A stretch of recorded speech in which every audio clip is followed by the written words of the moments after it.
we're live. Hello. Hi, guys. Welcome to a tarot brunch, which I get to host today. My name is Amy, and welcome to Strength Reversed. And I have three friends with me, and we're going to talk all about the tarot sixes today, including the Lovers and the Devil card, which is my favorite, I think, pair of cards in the entire tarot deck. So I have Carla from Carla Astrology, and I have Orsi from Drag Orsi Tarot, and I have Maria, Lady Knight of Avalon, joining me, and we're going to have a little, I have coffee, I'm prepared, and we're just going to chit-chat about the sixes. So This will be fun. Yes. Yeah. And I see we're on YouTube, so everything's good. Okay, good. I tried a countdown and for the first time, so it nice. I didn't realize it would kick you guys out while it was counting down, so I think I cut something I forgot off. to say that, sorry. I was jamming. Usually, there's the countdown dance you do in the background. Yeah. Well, okay, it was a learning experience. So do you guys have your cards ready? Yes. Anyone want to say anything about the sixes in general before we jump in?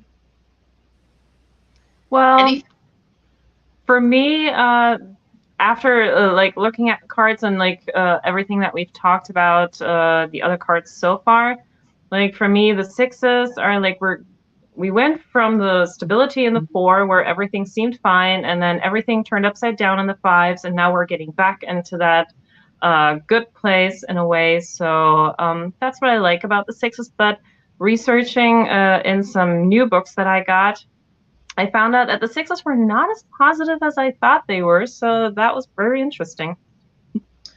Yeah, I think the sixes, I find it interesting that they all have other people in the cards, so it's not just one person.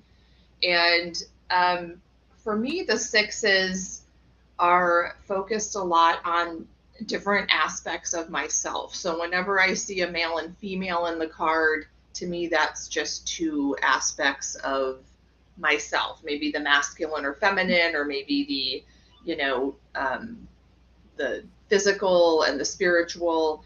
And so they are, I think, a lot deeper than they seem on the surface. Because on the surface, they seem hearts and rainbows, except for the devil. But underneath that, there can be some deeper lessons. Yeah, and definitely. I just realized that they're kind of directional, because they either look back into the future. No, that was a Freudian slip. Back into the past, or going from to the dark side to the left. So there are some directionality in the cards as well, which is kind of interesting. Yeah, I grabbed out the psychic tarot, and one of the chakra cards is the number 6, and it's the third eye chakra. So I feel like if you're not in balance, well then you're either gonna go backwards or possibly forward, and you're looking for that harmony. So I thought that was kind of cool. That deck has chakra cards. I'm like, nice. Mm-hmm. Yeah, I just got that deck yesterday, so it's really cool. Indeed. Yeah. I was gifted. Yeah, at first I was like, it's a tarot oracle. Like, what do you want from me? But as I flip through the cards, it's quite interesting. So it is. Yep. It doesn't have any court cards, which makes it a little bit easier sometimes, because court cards. Yeah. It has chakras, which makes it harder for me, because I'm like, I know the basics, but I'm like nothing more. So, but it seems interesting. So I'm very happy. So what decks do you guys have today? I didn't pull as many as I have in previous ones, where I went a little crazy. Yeah, I exercise some restraint as well. So I only have like 5 or 6 decks. Yeah. In total. Well, I do have 1, 2, 3, 4, 5, 6, 7, 8 different decks. So, well, the classic RWS and the Gold Dawn decks, and then I got the Pagan Tarot, the Ludi Lescott.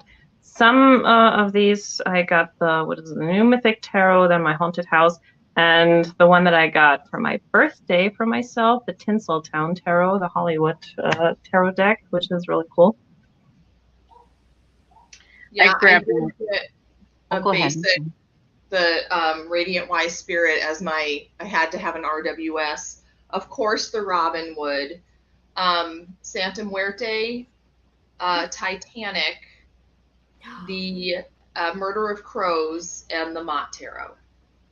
I think that's it. That's I don't know. I just I don't grabbed know if I know out the a last few one. too. I got Light Seers. I did get out the Spirit Keepers, and then my Corrupted Tarot, and then the Psychic Tarot. Cool. cool. So I have I Light was Seers going to as pull well. Light Seers, but I knew you would have it, Carla, and I lost the deck. I cannot find my Light Seers deck. I know it's around. It's just a matter of which bag or drawer. Bruce Oh, of Lenormand. So Bruce of I know Lenormand it's that asked here. it. I just can't find it right now. So it's not Well, just I one have- I card have that it went too. away. It's the It entire was the deck. whole deck. It jumped some Oh dimension. my god. So Yeah. it's on So, summer yeah. vacation, and it'll show up again. Oh my god. Maybe Like, I'm not maybe reading my with her copy is now. that one. Yeah. So yeah, so I have the Light Seers as well. I have the Kazanlar, which is a Hungarian made but known in other countries as well deck. I have the Dungeons and Dragons, the True Black, Wow. the Wildwood, and I'm checking cards. One from the Field Tarot, and one from the Majestic Earth. So I think I tried to like be nice and not have 100 million. So And we have Rosemary here, and Rosemary is going live tomorrow. I don't know if you guys know about Rosemary's deck that she is creating herself, but it has been really fascinating to watch the thought process and how she's choosing symbols and colors. And so she does one card a week, and she's about halfway through the deck, and that'll be tomorrow on her channel, Good Journeys Tarot, at 1 p.m. Eastern. So that's always a good time. And hello, Hannah. How are you, Dancing Soul Sister? I'm glad you're here. and she asked, if we can tell her what we're doing here because she doesn't know. So Oh, okay. I'm sorry. I don't have my glasses on. reading lessons. I need the chain around my neck for reading glasses now. Oh my god. It's quite fitting to the devil, with all the chains and. I do. Right. I'm chained to the glasses now. I'm chained. Exactly. Yeah, but if you do go all bling, go all bling. I know. I'm going to have to go all in. It's going to have to be sequins and, crystals and all sorts of stuff. Yes. So I usually just stick them on my head, which is what I should do now. So if you don't know what we're doing here, we every so often, there will be guests, and Maria and Carla started this where we just have a little chit chat about one number of the tarot cards. So this week it is 6, and we are talking about all of the 6s, including the Lover's card, and then the Devil is 1 + 5, so that is one of the 6s. It's an honorary 6. And that's what we're doing. We're just going to talk about the relationships between the cards, what makes them similar because they're 6s, but how they are a little bit different. And I have really learned a lot, by doing this. Comparing decks is always helpful, but also just seeing the relationship between all of these 6s really kind of has helped me gel some ideas in my head. Definitely. Absolutely. So where should we start? Should we start with the Lovers, or should we start with a minor? Lovers. Huh? The Lovers. The Lovers, okay. Let's make that choice. Yes. That is a good keyword for the Lovers card.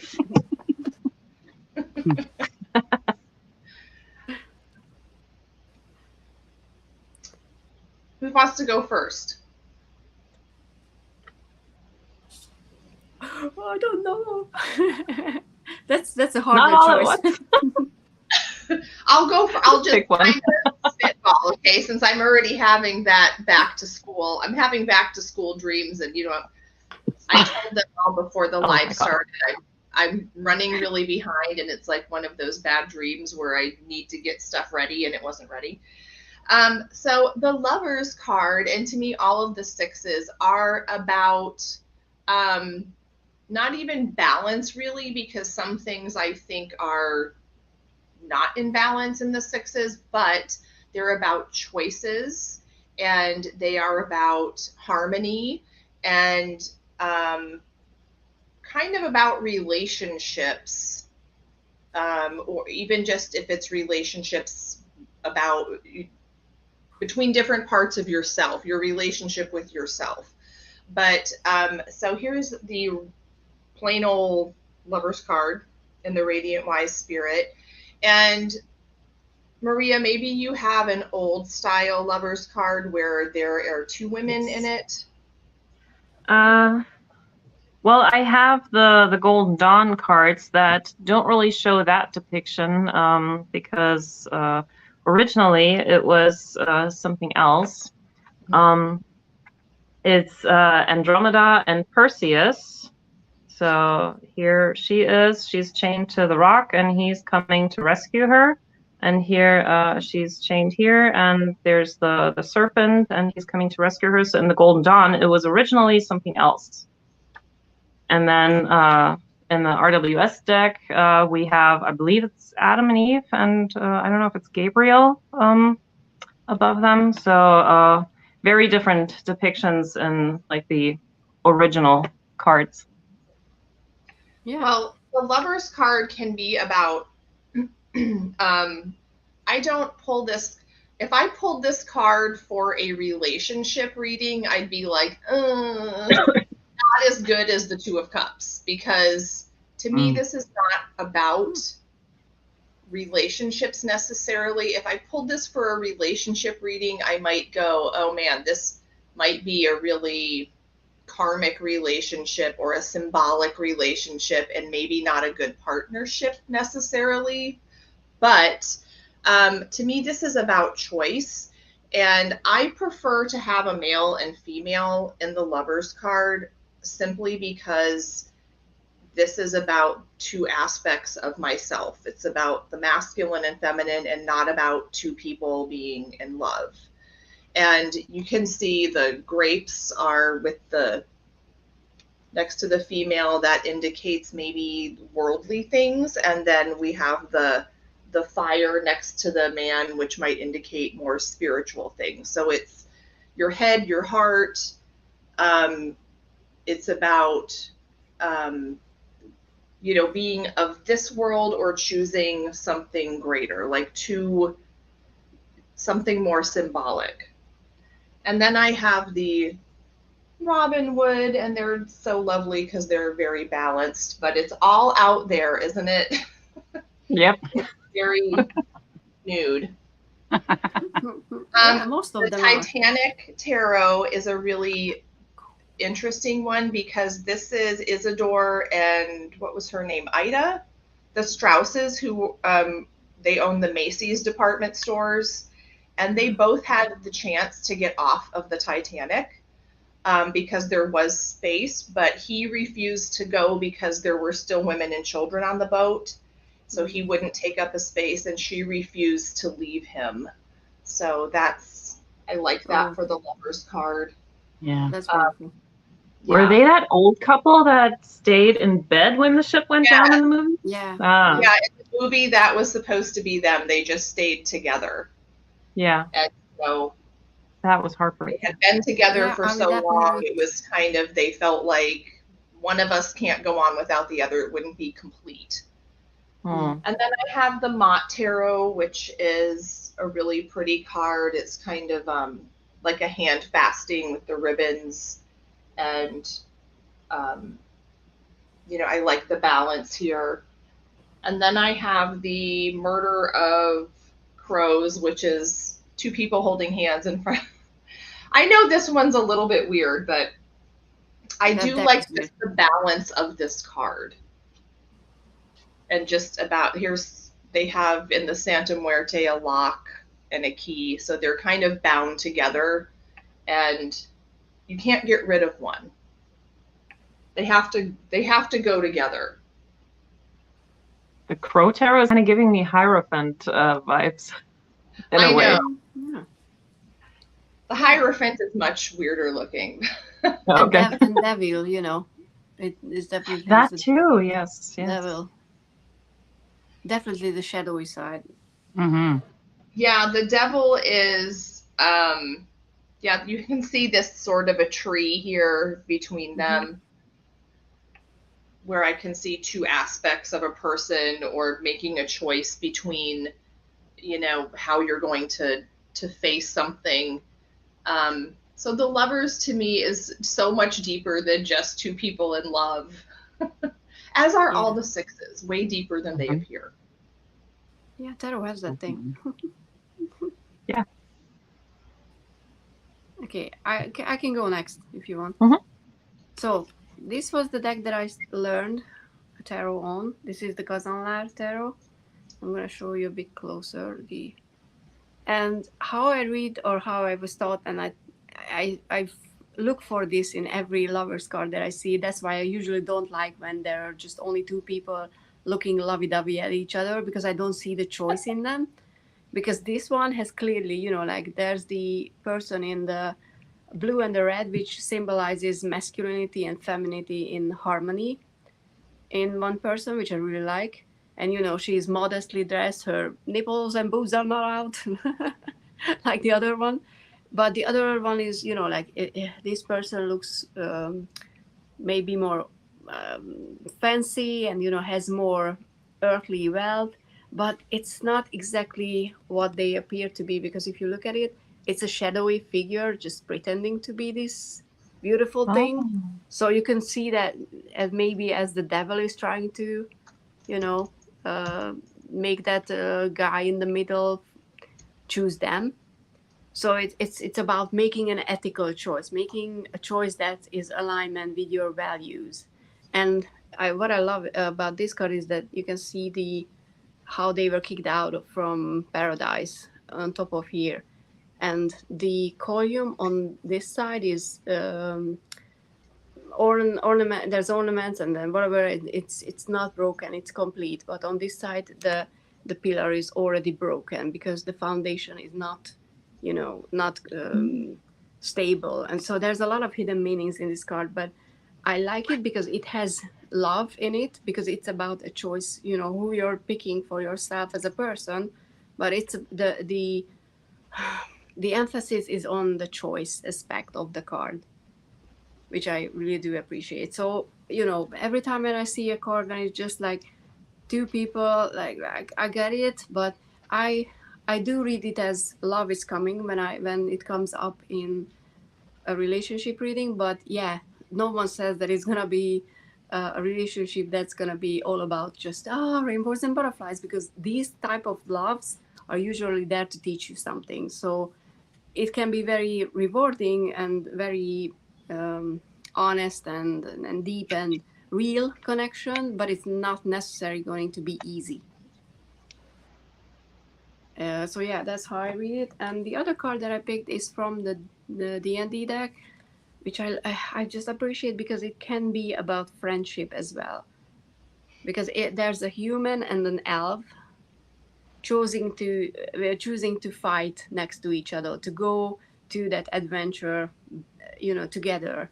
Because I kind of feel like, and I was thinking about, friendships can be as important in our lives, just like romantic relationships. And I don't really see a card in the majors besides this one that would include friendships. So I'm like, the friendships are on the same level. So, if you have a really good friend, that's as important as having someone who loves you, because you might don't have the second one, but have people who are your friends, like actual friends. So I just love that I can pull in the friendship aspect as well. So those are my two cards. Right. Okay, should I go next? Okay, so I'm always going back into like Old Dawn stuff like that. So just for a quick reference, on the Tree of Life, we're now here in the middle, in the sixes, and that is Tiferet. And so with the Lover's card, that one is path 17, which goes from the 6 to the 3. So that's where we are with the Lovers. And so we're moving from the solar center of the higher self to the super conscious with the Lover's card. And it's not really, as we heard before, about love. It's more about the divine love between polarities. So this is the Gemini card. So we have the mirror images. And yeah, in the Golden Dawn, as I already said, we have Andromeda and Perseus. So this is also about making a choice. And yeah, I mean, you could see this as a romantic story and everything. But in the so she is bound to the rock, to the material realm. I'm just going to use this one. And so she represents the lower self. And he represents the highest self, who frees the personality through integration by descending. So in like and him coming down and her being here, like they will integrate into one another, and they will be like a complete thing, so to say. So the lower and the highest self, they fuse together in this. That's how the Golden Dawn saw this. And yeah, the way that I see the card, it is about making choices, and it's also about consequences, because every choice brings a consequence with it. And for me, this card is asking me to make a commitment to something, whether that's to love or something that I love. It's not just necessarily a person, but something that I have some kind of affection for. I make a commitment, I stick with it, in the best case scenario, and it's about the reasons behind it. So what kind of reason do I have for making that commitment? And it's not always easy. And for me, the questions behind this card is, so what do you want to do, and how do you get to what you want? What do you have to do in order to get it? So what do you really desire, and why? And some other cards that I have, for example, here in my haunted house. So here, yeah, we have the lovers couple, but then the protagonist here, and I found this really interesting with the mirror image. This is actually a mirror, so we don't really see her. She's on the other side looking into the room. So, and the question that I have written on this card is, so how does it feel to be loved? So it's not just like, oh my God, I'm going to get into a relationship. So with this one, I actually think about, okay, what does love really mean to me? And what do I want in some kind of love? And the way that they are here, it's also talking to me about vulnerability, because, you know, being like in bed or naked together, that's when you're at your most vulnerable with someone else. And then when it comes to choices, I also like the pagan tarot, because here we have two different paths. Here is the coven, and here's her family, and she now has to make a choice. Do I go with my coven? Do I go and study and learn something? Or do I stay with my family because I'm going to miss them and there's the family home? So which way do I choose? And I really like that one. This one is a bit different. So here, instead of an angel, we have a vampire. Like, she's just sitting here writing in her journal, and then all of a sudden she gets bitten. And there's the guy on the horse. So it's like the Perseus guy coming in to save her from the... So this is more in line with the original depiction. And when it comes to making choices in the new mythic tarot, here we have, this is Prince Paris. And he is meeting Hera, Aphrodite, and Athena, and each of them presents him with a choice. And he now has to choose something, but he also has to be aware of the consequences, what each of these choices bring with them. So he has to choose wisely. And just a fun little card that goes into more like the relationship kind of thing. in the Tinseltown Tarot, but what I like her bracelet is actually a snake. So for me, that's, yeah, it's like the whole Garden Eden thing kind of reference in there. But when we choose something, it's also a bit of a warning, because the snakes are associated with, you know, being sneaky and stuff. So make wise choices. That's what I'm getting from this bracelet. So she might look like a really nice woman to be with, but maybe there's more than meets the eye. So careful. So these are the cards that I have. Nice.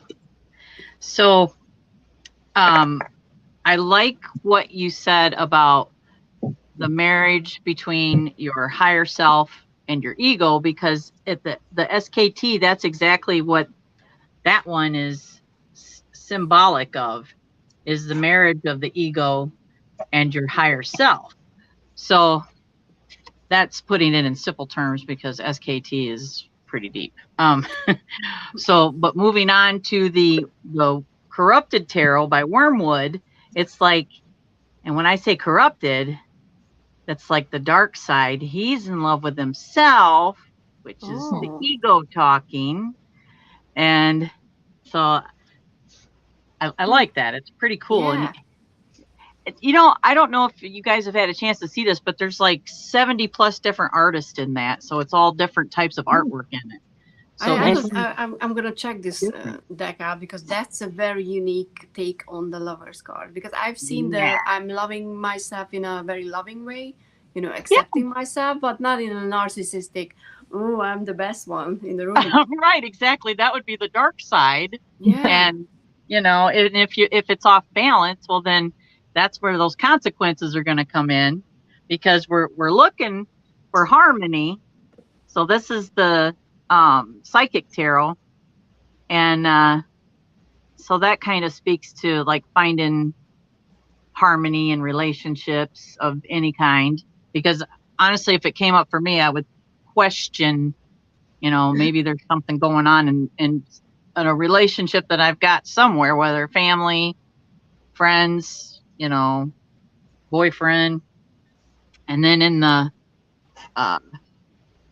Light Seers, that does speak to me of like a romantic relationship, but yet I'm looking at all the stuff going on around, like they're still trying to connect, and it looks like it's tumultuous, kind of. You know, she's even got that bow and arrow right there, so which could lead to heartbreak if somebody's not being one or the other, being their true self. You know, if there's not harmony with them, well, then there's all sorts of possibilities to an outcome there. So that kind of does speak to what you were talking about, Maria. You got to be careful, you know. And if you don't have that marriage of, you know, your ego and the higher self, then you could definitely not realize what's going on. But that's what I got. Yeah, and the Light Series has that interracial relationship element as well, which unfortunately is still an issue for people. So in certain, you know, communities, that's a big choice to make, you know, to actually choose someone that other people will say mean things about. So yeah, unfortunately. Yeah, I agree. And also the ego higher self is a good segue into the Devil card, because maybe the ego takes over. Hi, Jen. I haven't seen you in a while. I'm glad you're here. And Gerald's here from Tarot Stash, and also Kristen is here. So welcome. And we'd love to hear your thoughts as we go along here. So should we move on to the Devil, which to me is an exciting card? Yes, maybe that's just because I'm a Scorpio, but still, I love the Devil card. Now, the Devil, to me, I really love. These are those cards in the Rider-Waite where I think it doesn't really get any better than the Rider-Waite. I'm sorry. I know there are lots of fabulous decks, but I just love how parallel these are. And I kind of like when other decks do that, and not many decks do that. Do that. Yeah. So here we have the same lovers, and still we have like the grapes here, and then it looks like, I guess, the guy's tail is on fire. But this, of course, is about being, like what controls us, because the Lover's card is about free will and choosing, and then with the Devil we feel like maybe we're being controlled by something, or we are, there are things that control us in life or that we don't get to choose, and sometimes we go down the rabbit hole, and these things start controlling our lives, or we make bad choices, and then we end up really limiting ourselves, or we get stuck in ego and we miss the big picture. And so then we have this Devil card. Now the Titanic Tarot also kind of does this balance, but this Devil is a servant and one of the people who works in the what would you call it, like where the engines down in the bowels of the ship. And those people, when the Titanic went down, a lot of them were trapped in there because they were still shoveling coal and the door shut and they just could not get out. And so this is maybe being trapped. In the guidebook, it describes them living beyond their means, and so having to be enslaved to this job because maybe they're in debt or something. Or maybe other things are keeping them from escaping their situation. In the Santa Muerte, I don't know if you can see it, but we have these puppet strings, and we have people who are performing down here, and they're just being pulled by puppet strings, and they're being controlled by something outside of themselves. Maybe it's not up to them, or they don't feel like it's up to them. And then, of course, the Robin Wood, they're being chained to this box of treasures, and there's this little hint of light here at the end of the tunnel, but Robin Wood talks about what she has carved on the chest, and that it's this monkey trap where if you would just let go, then you could easily escape, but these people are really holding on to what they think might be valuable or what they think they need, and so it really keeps them trapped. Oh, I love that card. Yeah, I really like that card. And then there's a totally different take on the Devil in the Mott Tarot, because the Devil is the beginning of the last line of the majors, that last line of 7. And in all of the Devil cards, there is always this little tiny flame. You can see it here. You can see it in the Robin Wood when they see that light. And so there is always this hope that you could see that light, or, during some of the worst times of my life, and I felt like I can't go on with this situation. My hand was forced. I had to make another decision, or I felt like I was going to die. But there was always this little kind of spark or coal that kept burning. But this Devil card is about the birth of the light, and it is the winter solstice or Yule, where the time is the darkest, but then the light is born, and, or, literally the sun is born, and then the light starts growing again. And so in this last line of cards after the Devil, you have this little spark of light, and then you have the Tower, which is this lightning bolt, and then you have the moon and the star and the sun, and the light just gradually keeps growing. And so this is the beginning of enlightenment. This is our rock bottom that we have to hit before we really start maybe seeing the truth, or changing our ways, or going on a different path. I love that. Yeah. Yeah, and Lucifer is his name is something like the light bringer or something like The that. morning star. Morning Yeah. star, yeah. So I Mhm. that might bring light it up. is, that's cool. I like that. I mean, that's a very unique That's why take I on the love that card. card. I just love the Lover's Devil combo. Mhm. Yeah, I absolutely agree. I love when they are connected, and that happens so rarely, which is kind of interesting because that's the most in your face in the original one. So I would Yeah. expect other people to pick it up and use it, but yeah. Who's next? The one who's I asking. I say you, Orsi. Okay, I mean, I was the second We'll last just time, go so I was next. clockwise. But okay. So I have the light series, which Carla might have, because how I read the devil is the prince of illusion. It doesn't matter what this card is all about. It has to be enticing. Mhm. You have to be go like, oh yes, of course I could say yes to you, no matter what is it, food, people, a job you shouldn't take, because this is a test. When the Mhm. devil shows up, it's the universe is like, let's test your progress, let's see if you can stay on the road you should be on. It's like when you start a new diet and you walk past a bakery, can you just walk past the bakery, or you're gonna take a detour and have something you shouldn't have? That's the small and tiny version of this card, but I kind of like it because I feel like I was thinking about this today when I was, selecting cards.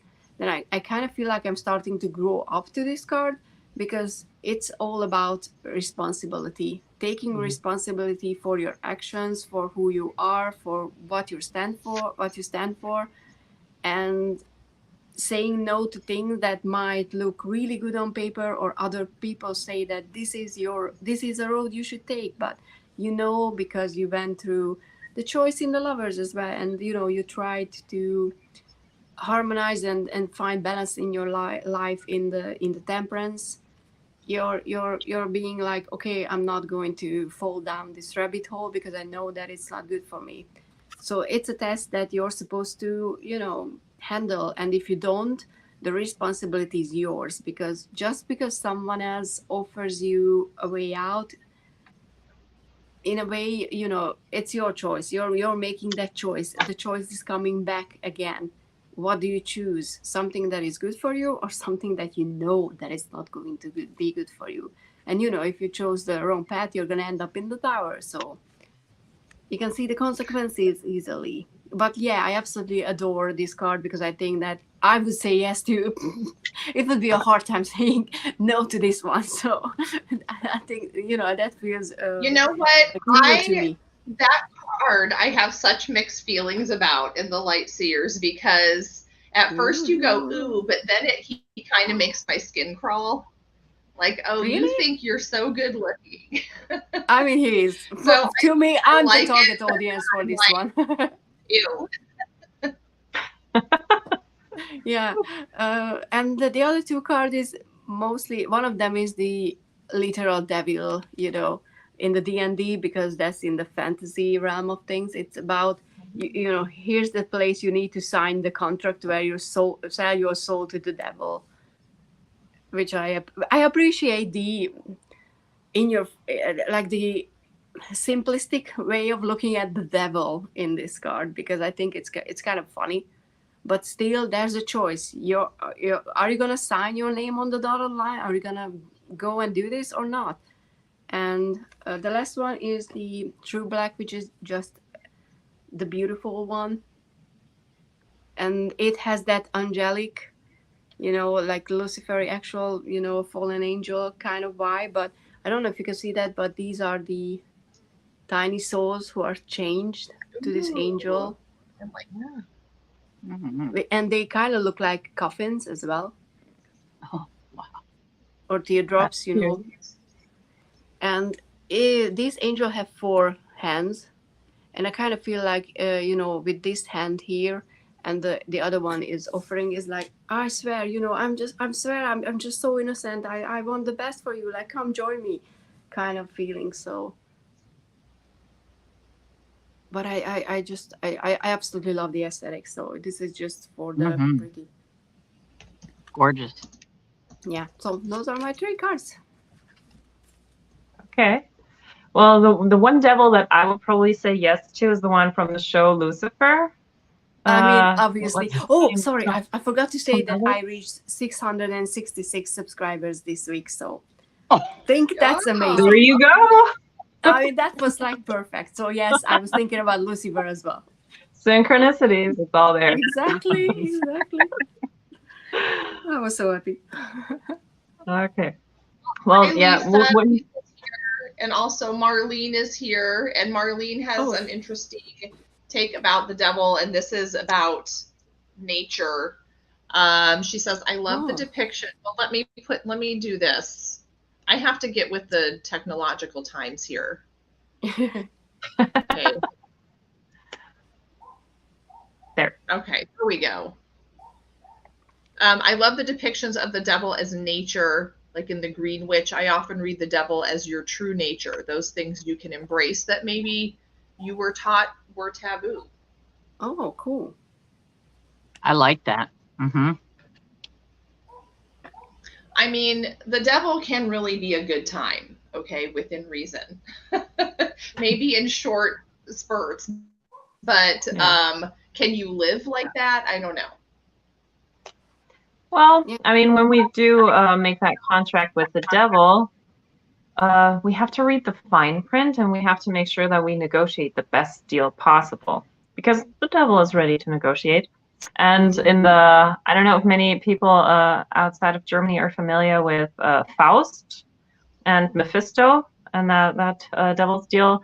So when they made that deal, Faust already knew that he would practically win. There was no way that the devil could beat him because the deal was that the devil would make him young again and he would get to experience life in a completely different way because the entire time he's just been like a teacher and a scholar and everything, and he never really lived. And so the deal that they made was, you can have my soul the moment I get bored. And he knew that he would never get bored because he was just so interested in everything. So that's how you can beat the devil. You just gotta read the fine print and make sure you get the best deal. Okay, Yeah. but in tarot, The devil's in the details, isn't it? Yes, exactly. yes, very much, very I much. forgot to say. So on this thing here again, so the devil is the 26th path, which is between 6 and 8, right there. That's where we are, and that is the path between Hod, number 8, and Tiferet, number 3. So we're going from intellect to the solar consciousness. So intellect is like a keyword here. And the devil in the Golden Dawn is seen as an illusion. And the question is, what's reality? Here, for example, is one of the older depictions in the Hermetic Tarot. I find it interesting that these two down here are not like the lovers. And what we know, like these are actually little demons, little devil demons here with the big devil. And so this card in the Golden Dawn talks about distortion of perception and being kind of blind to the truth. And it can also talk about raw sexual power because at the end of the day, they are naked. And oh, I don't have the After Tarot now, but in the After Tarot, if you know that one, these two are getting it on. Like they're having their time. They're having fun. So yeah, the force of nature, which Marlena has already mentioned, that was also in that initial concept. And of course, the devil is all about temptation and in a very bad aspect, also going back to lovers, especially if you have those two cards next to each other, the devil first and then the lovers. I see that as obsession, like being obsessed with someone, maybe even to the point of stalking. So that's like a very bad combination to get in a love reading, at least the way that I see it. And yeah, so what I never really like is when people say, oh, the devil made me do it, in this kind of justification, especially like in church and stuff. No, the devil doesn't make you do anything. You make the choices. The devil presents you with options, but you're the one picking and choosing and then doing it. The devil is just showing you what's out there. And so the devil doesn't really do anything. And so yeah, here, another card that I have from the Ludi Lescott, Nudity Alert. So here we have this woman behind her in the flames. We see like the demonic face, and she has the two lovers here, and she's like wooing them, and let's have a good time and let's do this kind of thing. And they're not chained to anything, but the floor is a bunch of skulls. So other people have been there before, and they may have stayed a little too long, but again, they're not chained. They could leave any time, but I guess sometimes when some things are just so good and we like them so much, it's really difficult for us to leave. So we have to know when the point of get out before it gets too much comes. And as we say here, you should go when it's at the best possible moment. That's when you should leave.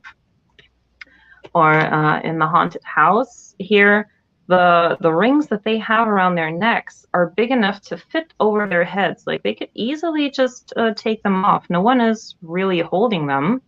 It's just this kind of, oh my God, I'm stuck here, not really seeing how you could get out of this. But in reality, you are in control. The devil doesn't control you. It's just the fear that you have of all of that keeps you in that control.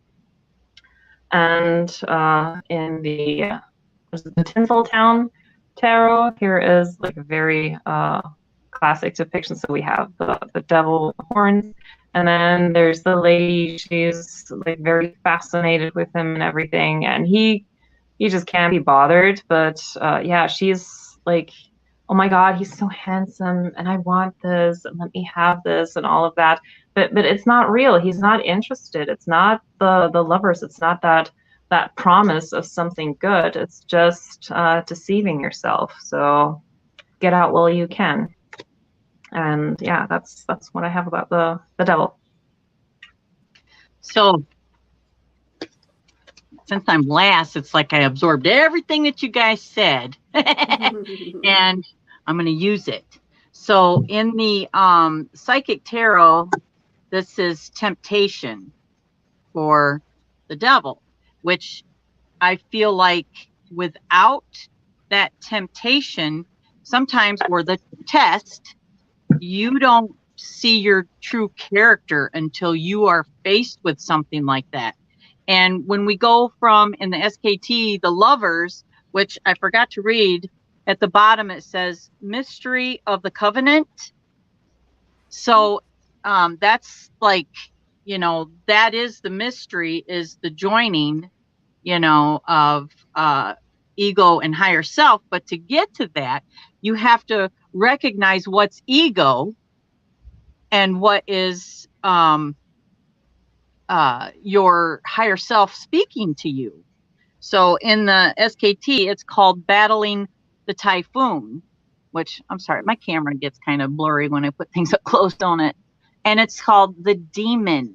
So to me, that speaks of almost like battling yourself. And what I don't remember which one of you said, I think it was you, Orsi, about sometimes it's things that you don't realize about yourself, which is like your shadow. So in the Corrupted Tarot, he is battling himself. It's like he is coming face to face with himself. So, and that to me is like a test, because it's, identifying your shadow and either accepting it and working with it and becoming one with it instead of, two separate beings. You're always going to be in conflict with each other. And it kind of goes back to the sixes, like a higher, level of that is finding that harmony. So I feel like without it, without that temptation, there is not the enlightenment. So you it's important. And so what that card that you showed of the birthing of enlightenment is like powerful. So, and that's what I got. Can you show the two cards, the Lovers and the Devil card from the Corrupted Tarot, side by side? I just noticed something. Yes. Because it talks about the mirror image, and I believe, if I saw that correctly, in the Lovers, he doesn't look at himself, right? He's like, he has his back to the mirror. That is correct. So now he has to face himself. He can't get away from that anymore. God, I love that it kind of turns around. You are so perceptive. Yes. I love that. Thank you, Maria. Yeah, I forgot to say that when it comes, if the devil comes up for me in a relationship reading, it's not necessarily a bad card. It usually indicates that it's a sexual relationship, so there's not a lot of emotions going on. But what my teacher back then said to me, it really stuck with me, that for some people there could be some healing in a relationship like that if they have trauma around sexuality, or that anything connecting to that area. So I just wanted to put it up there, I guess, that even if the devil comes up in a relationship and it's just about sex, that's not necessarily a bad thing if and you're on the same page with the other person. Because if you're both getting out of the same thing from it, then it's a mutual thing, and you're having fun, and that's okay. Yes. Yep. Just a quick side note. And a lot of people said that they don't like this devil. But like I said, I'm the target audience for the typical, which I kind of hate that my taste is, the billboard kind of man. Because sometimes I'm like, damn, all the shows, having all these handsome guys, like, and women, and I'm like, damn. Well, there's a reason why he's called the handsome devil. Yes, exactly. And Prince of Illusion. That's what, I learned with it. And absolutely, it's illusion because it's not the real thing. Smoke and mirrors and all that stuff. Exactly.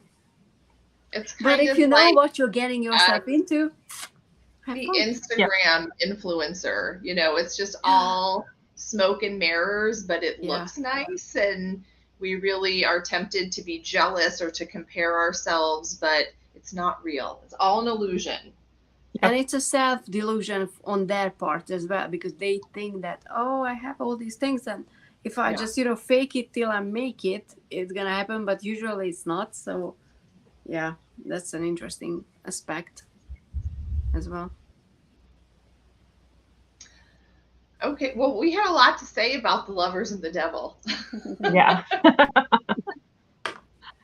Those are really, I think, some of the most interesting cards in the tarot deck, because, you could just never know everything about them.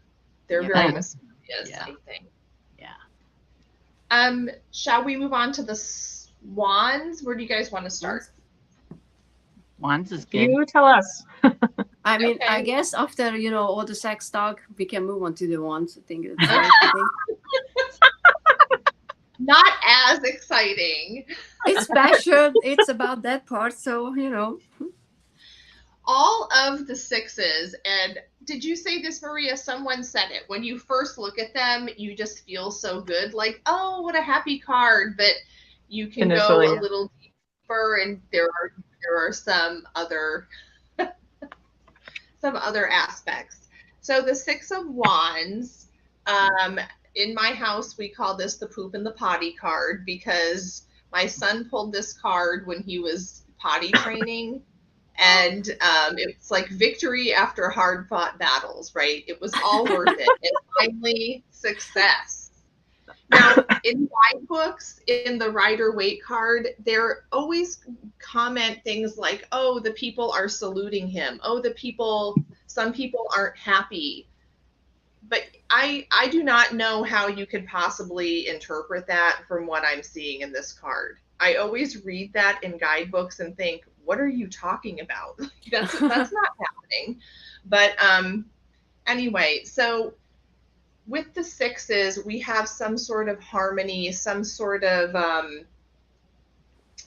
almost balance or happiness, but there is sort of a more complicated element to these. So here we have a rider riding toward the right, which is into the future.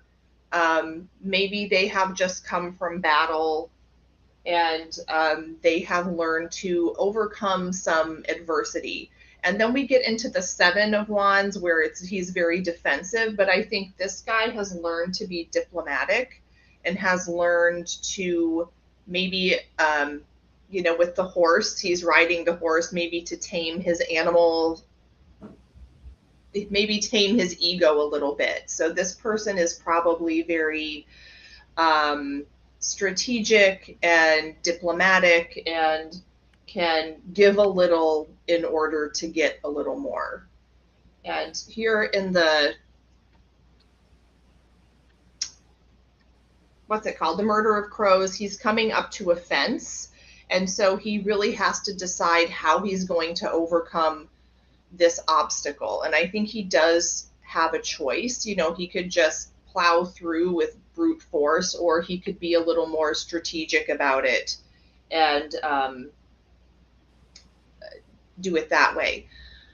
When I see this card like reversed or maybe a shadow of this card, I think that it can be a Pyrrhic victory where you won, but really what was the point? Like at what cost? How much did that cost you? I love the Mott Tarot. This is an owl in the snow, and she has a different take on this. And this is success and using wisdom and using skills that you have to help other people. She's talking about this owl finding the mice in the snow and how really this is the only animal that is smart enough or perceptive enough to really hunt down the mice that might get into your food stores that you need for the winter.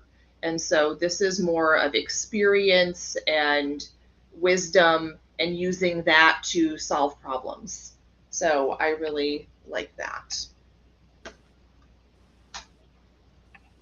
Poor mice. Okay, next. I'm not going to be the next one, just saying. Okay. We should reverse order. Carla, do you want to be next? All right. So in the Psychic Tarot, it says victory and success, and that's pretty self-explanatory. He's definitely happy, but look, he's on a cliff edge there. So who knows what's going to happen next. But exactly what you had said about like sacrifice for that, this is the Corrupted Tarot. So it represents victory, but he had to sacrifice majorly, you know. So very insightful. And then this one in the Light Seers, just to me represents she's happy. It's a victory. She's got confidence. She's, excited. But again, even though this is what we see, it could definitely be very short-lived. Well, that looks like her time in the spotlight. And if you think about, people don't see all of the preparation and sacrifices she had to make to get there. Right. The other people that had to help her to put that performance, to make that performance happen. Yes. Thank you. Thank you very much. Well, that's what I got. Okay. So, well, with the Six of Wands, I'm going to start with this one. So now we have, oops, and I'm dropping them. So now we have Jupiter in Leo. And in the Golden Dawn, this is called the Lord of Victory. And here's an easier depiction. And so if we remember in the 4, the rose was together. In the 5, it was cut apart. And in the 6, now the rose is back together. And the hands joined together again. So the Golden Dawn talks about the Six of Wands. No, wait, I'm having the sword here. Ha, wrong card. Never mind. This is the one. So, see, I didn't even notice that. Okay, so the Golden Dawn talks about the Six of Wands as victory after strife and success through energy gained by labor. And all the sixes indicate victory after some difficulties and achievement of goals after going through some kind of hardship. And so in the Six of Wands, what I see in this card, so it's like the balance is achieved by standing together, having like this joined victory of some sorts, and it gives the feeling of now things are going to run more smoothly. And in this card, it looks like a victory parade after whatever battle, but like you said, Amy, at what cost? Because even though he has like the victory laurel wreath, whatever, around his head, and there's this on the wand as well. But something that we also do in some cultures is we do have these kind of things also for funerals. So you could also look at it as, okay, now we're burying something because we were victorious over it. So this could also be the funeral of someone, and maybe we're celebrating that we overcame whatever that was, and we're putting it to rest. And so someone's triumph can always, or is in a lot of cases, someone's loss, someone's defeat.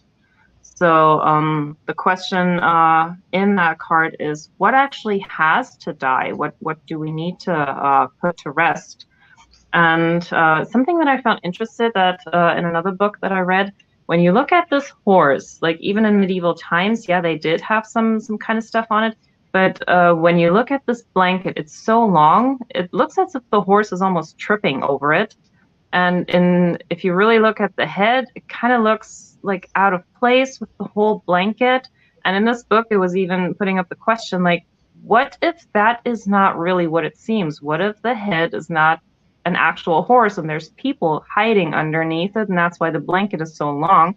So even this whole victory thing is just more of an illusion going in line with like the devil card and everything. So is it really what it seems? And so like what does this victory even mean, and who's the person being victorious?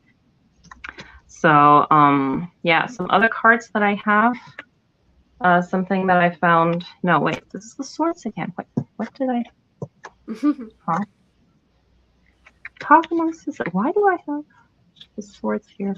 And why you so find the card, and then yeah, and that fake horse made me think about Troy. You know how they built that wooden horse, and they were like, "Here's a gift." Mm-hmm. Okay, so I got my wands. Okay. So in the Initiatory Golden Dawn, also here we have this laurel wreath and like the wands in between, and the person in the middle is like, yay! And the people to the side, they are saluting, but they seem completely uninterested. Like this, they couldn't be bothered. Like, let's just get it over with. We want to go home. So not everyone might care about the victory the same way that someone else does. In the pagan tarot, in the fives, we saw the same group of people, the coven, looking into all different directions, trying to find a place where they could do their ritual, and no one was really listening to one another.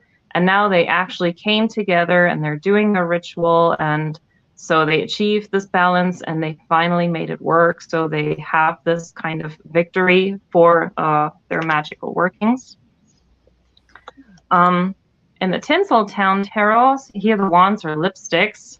So it looks like she's in a really good place, and she is wearing the laurel wreath of victory on her head. So maybe she just starred that really big, like she got this big main role in a movie, and she's so happy and everything. But she also looks very lonely. Like it gets lonely at the top is what people say. So yeah, like victory at what cost, you know?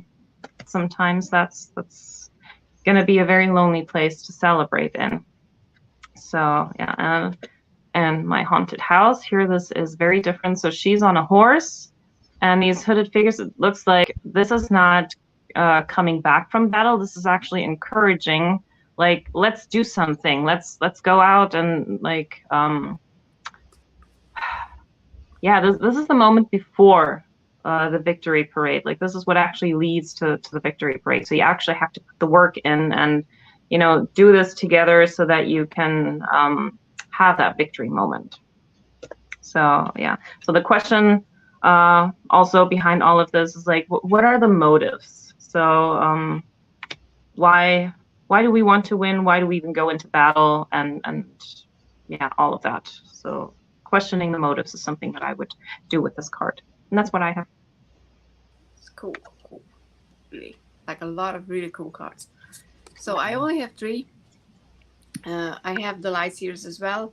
And how I usually read this card, because of the hands are not real, so to speak, but they are just drawn in.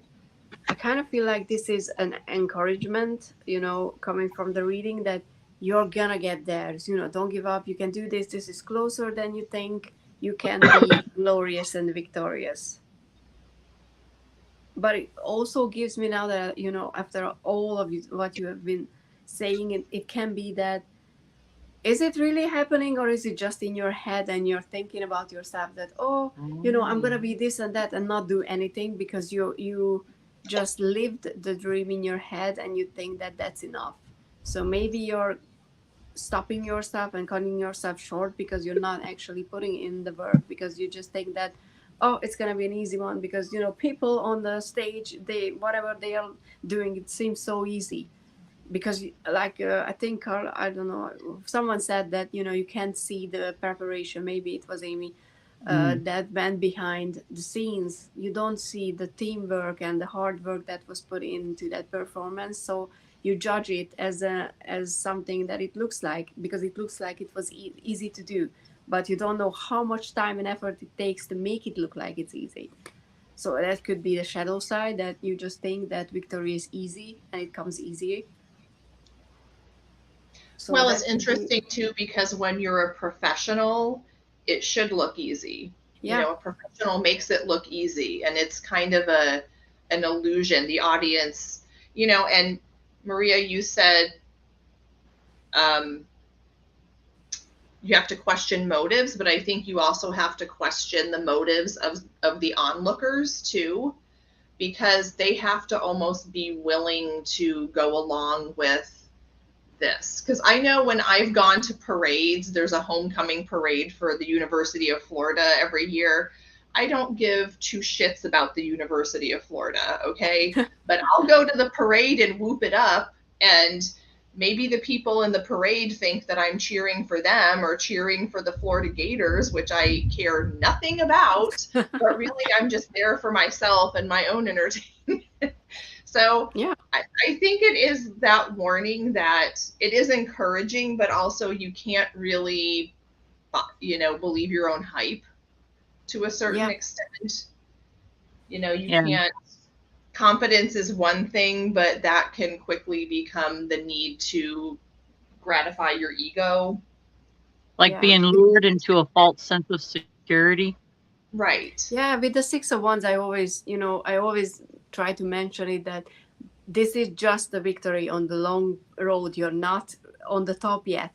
This is just a small confirmation that you're on the right path, but you have a long way to go, and you shouldn't just be like, okay, I'm done,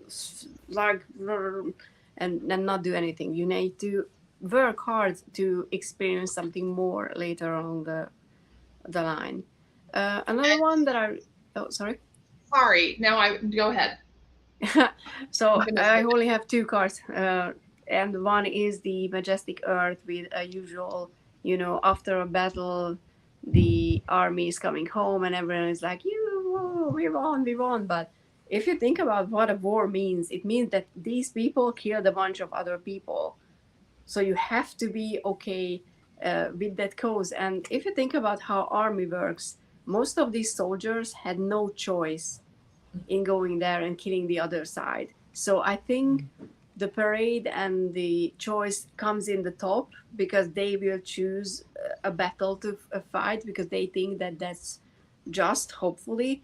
But the devil is in the lower side of it because they are chained to an organization most of the time that will tell them to go and do something that they might not ethically do. So I think there's a duality in that, which is doesn't often come up in readings because it's not something that I'm gonna go and get in the reading. But I think that in the card that could be something, a conflict maybe, or a shadow side that comes up, because how did you achieve that victory? What was the price you paid? And that's why I love the True Black, because we see a lion being victorious over a hunter.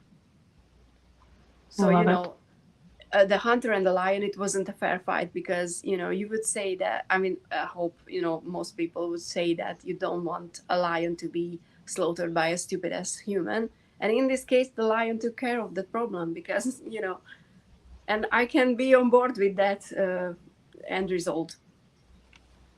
Mhm. So yeah, and I'm gonna just lower the shade a bit because I kind of can't Yeah, see. the sun is coming in here.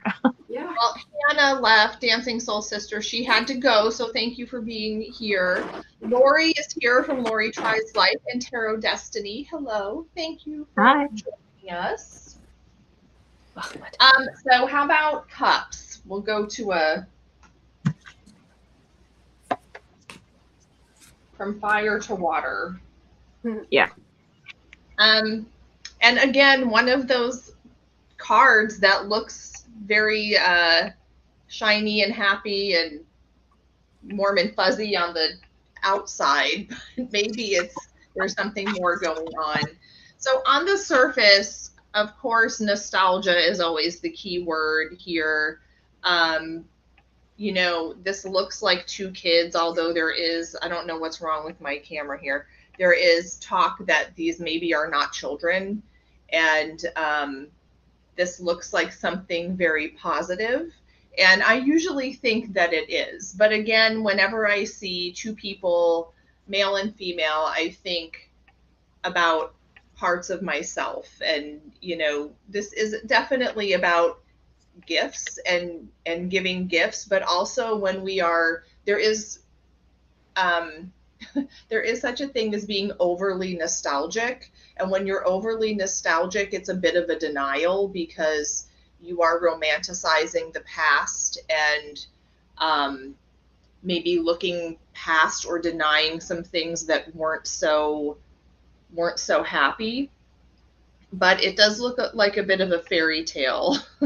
And I always think of someone who has giving a gift to someone who doesn't know or who doesn't have a lot of experience, and kind of sharing something with someone else. So I always go to the positive first, but sometimes the longer I stare at it, the more I go, it looks kind of weird. It's kind of weird.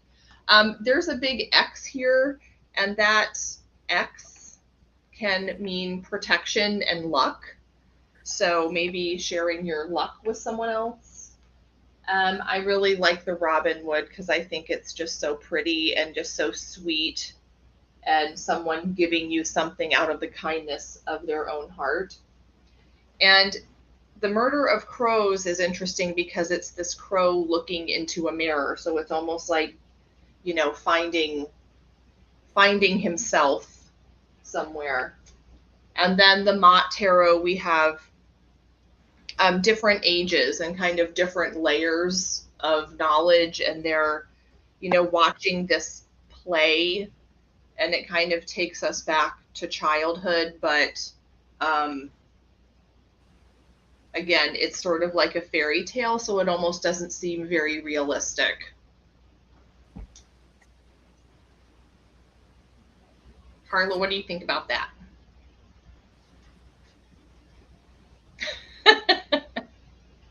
have to turn your mic on. Yeah, you're muted. Oops, sorry about that. Little man downstairs was throwing a fit, and I thought you guys didn't want to hear it. So, Kind of fitting with the Six of Cups. Yep. The Six of Cups, yeah, actually, we are reminiscent of our past, and in the SKT, I believe that's a phoenix and a dragon. And that is like something new arising from something old. And it's called the Memory Keeper. So, and then in the Psychic Tarot, we have, that's called Memories of Love. And what I think is interesting also, like our wands are purple or violet, which represents spirit. And then in the Psychic Tarot, the green is for emotions. And this, I still think of like deja vu, going down memory lane, and not always is it pleasurable. And then, and the green is the heart chakra. Oh yeah, interesting enough. And the candles are purple. The purple is spirit. Yeah, but the candles on the card, the candles itself, aren't they? No, she meant the other cards. Yeah, the actual. Yeah, on that one. Yep. So you know that could be, because I was thinking about when I looked at it and the name of the card, like it's a remembrance thing, like for those who passed, maybe. Oh yeah, so still then connect. Yep. Could be. Which the Six of Cups in the Corrupted Tarot is, without actually looking at the meaning, the shadow of that is, it's painful. You know, I don't know if you can really see, it's kind of a dark, but it's like broken vases. You know, there's like, and somebody's at the bottom of her dress, just like begging her, looks like. And she's kind of above it. The Light Seers, this one I think is just adorable. So he's thinking about, you know, this pet, and he's thinking, you know, if only. I wish you could be here a little bit longer, maybe.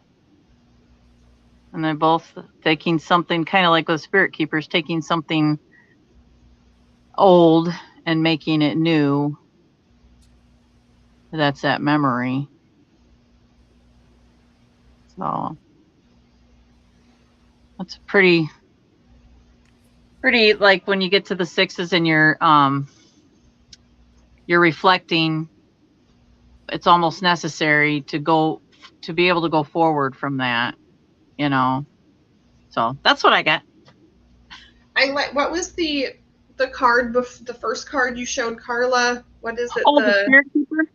No, the second one then. The second one. No, the third one. No, the other one. The other one. No, the other one. Corrupted Tarot? Corrupted Tarot. Because the cups at the bottom reminded me of the Five of Cups, the previous card, where you have two cups, you know, some of the cups are spilled, and there's blue and there's red liquid coming out. And then you have in the six, those have been joined up again. So it's like your head and your heart and your spirit and your intellect are joined, and you're passing that on to the next person. So it's almost like you have healed yourself from the Five of Cups, and then you're taking that lesson and you can pass that wisdom on, or somehow share something better with someone else. And I love that Light Seers with the dog and stuff, because it's all like they've given each other so much, you know. Yeah, I do too. It's so cute. Yeah. Okay. So a lot of times what I hear about the Six of Cups is that people refer to it as the soulmate card. And in some depictions, I can see that, especially with like the light seers. You can have soulmates and many different people, and even soulmate maybe in a pet. Here is one card. This is the Initiatory Golden Dawn, where the couple is sitting there, and it looks like a very romantic scene and everything. But going back to the Golden Dawn, so in the 5, we had all of those cups empty, and now in the 6, the water is running again, but the cups are not yet full. We have the Sun in Scorpio, as someone has already said in the chat. So with the cups just filling up again, this to me talks about patience. So there is an increase, again, and something that's coming. But we still have to wait a little while. So even with the love relationship, for example, so that it takes a while until you get to that spot where, for example, you're really comfortable with someone, or where you have that trust that you can just tell them everything and all of that. And with this card, what I found really interesting and something that I never paid attention to is actually the person in the background that's walking away.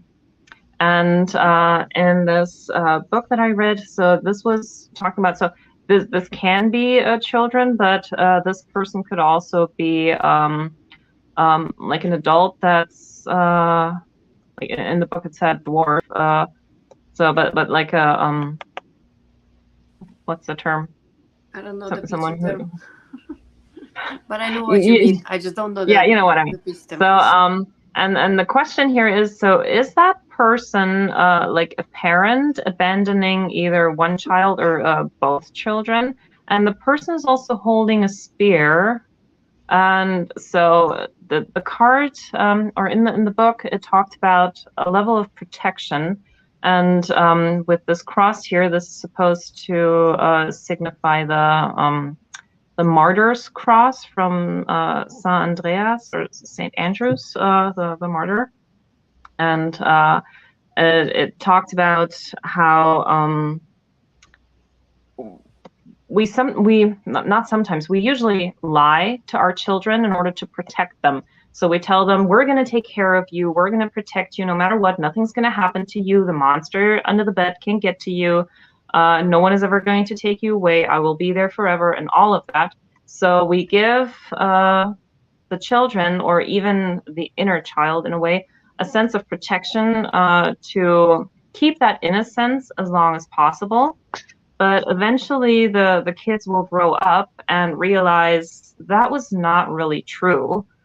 And so, yeah, the children will eventually see the real world. And it also talked about how when we go through everyday life, children will eventually see people that are maybe handicapped, and they will find out not everyone has a body that's working the same way theirs does.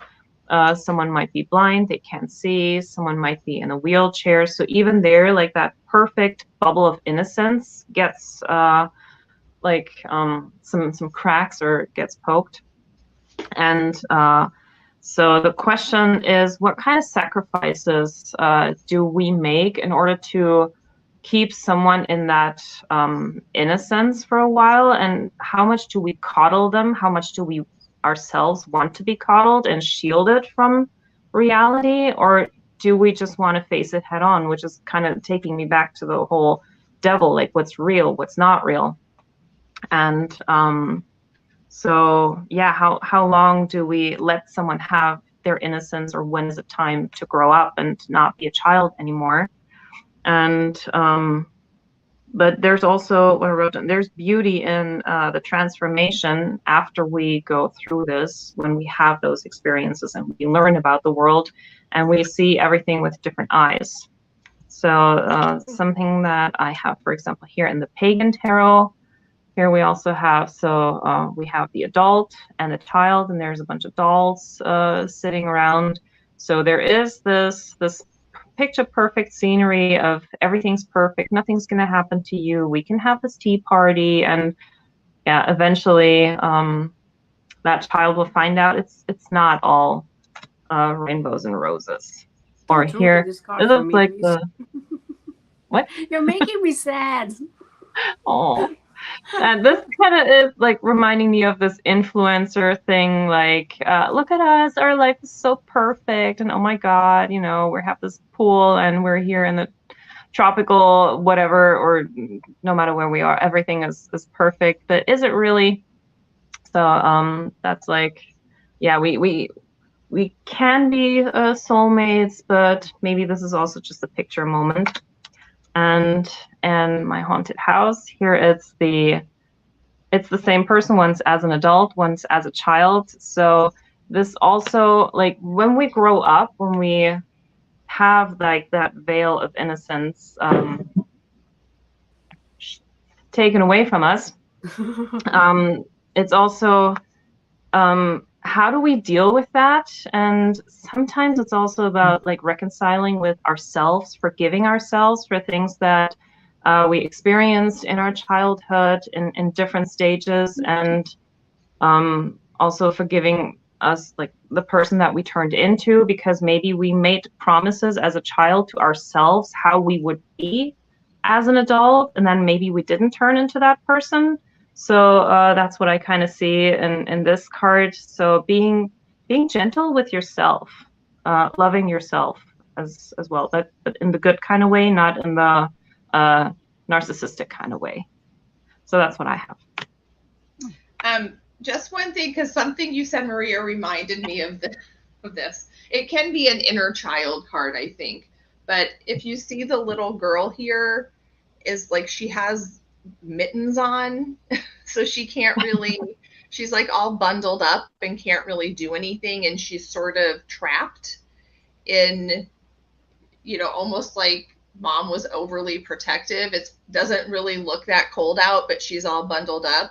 Remember in A Christmas Story, Ralphie's little brother was all just like, he couldn't even move his arms because he was all covered in, a hat and a scarf and all these layers of clothes. So maybe it's overprotection or protecting kids from reality. But then we have someone who's a little more experienced, kind of empowering her, or helping her out a little bit, letting her be wise to maybe what's really going on.